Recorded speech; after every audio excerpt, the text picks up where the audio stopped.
There is a person that knows you very, very well, knows all of your secrets. They know everything you're up to. They know all of what you do on your computer and on your mobile phone, and where you spend your time in public and where you spend your time in private, what your weaknesses are, what your strengths are, what you do really well, where you lose your temper, where you can't hold your tongue. He knows everything about you. You know who that is? It's you.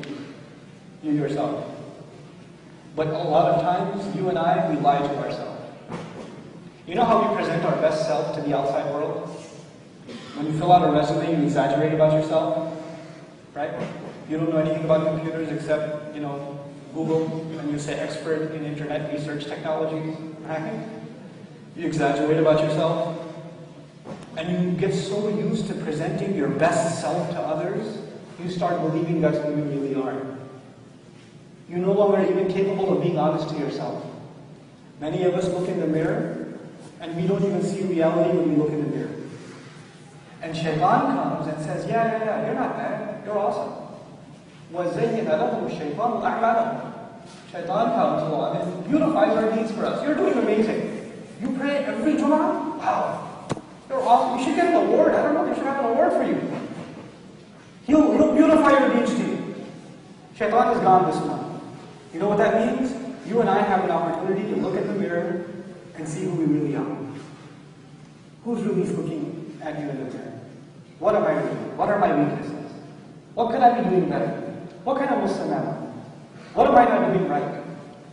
You know, when Ramadan comes along, everybody starts thinking about Taraweeh prayer. Everybody starts thinking about fasting and suhoor and iftar and all this stuff. I say use this month when Shaitan is gone, use this month to get your priorities straight. Get your priorities straight. Your first priority is to Allah. Your first priority is to your 5 regular prayers. If you're not praying regularly, I don't mind if you miss the Taraweeh. If you're not even making your 12 prayers. That's a sunnah. And after that it's the ijma' of the Sahaba too. But if you're not praying Fajr on time, if you're not praying Dhuhr, if you're not praying Asr, if you're not praying Maghrib, if these prayers are not a part of your day, even in Ramadan, then you have no bigger problem than that first. Get your priorities first. That's your first priority. Don't lie to yourself. Don't kid yourself. Don't make Ramadan a social thing. It's an awesome time to hang out. It is. It's a really social time. But don't make it about anybody else. Make it about yourself. The other thing is, don't be overwhelmed by people next to you. There's a guy that's coming every day to the masjid, he's praying, he's reciting Quran, etc., and he's left you miles behind. And every time you look at a person like that, you're like, I'm never going to get there, forget this. It was too hard. Don't compare yourself to anyone. The only one you should be comparing yourself to is yourself from day 1 to yourself on day 30. There's a competition, alright. What's a competition? You against yourself. Have you become a better Muslim? Have I become a better Muslim in these 30 days?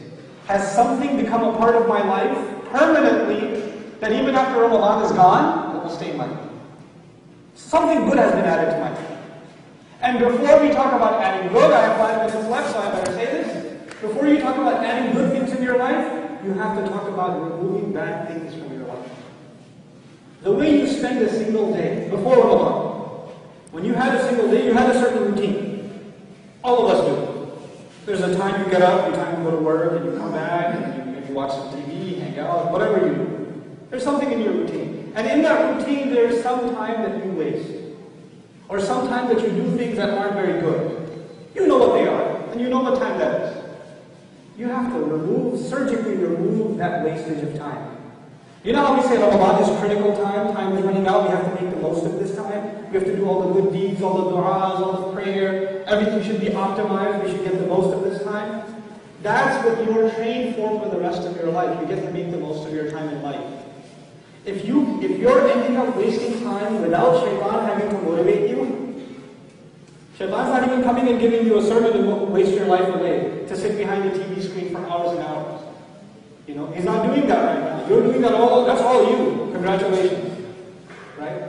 If you're at that state, then wake up and make the most of this month. And I'm telling you, if you can learn to train yourself to do that, use your time wisely in this month, you will see how much blessings Allah puts in your time, and you will not want to waste your time later anyway.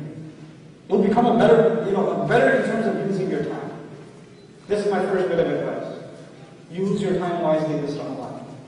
Don't waste it. Don't, even if you don't do something good, just don't do bad things. Just don't do bad things. Just ask yourself, is this something I shouldn't be doing? And Allah will even reward you for walking away from those bad things. Inshallah ta'ala. And He will purify your heart more and bring you closer to Allah's book more.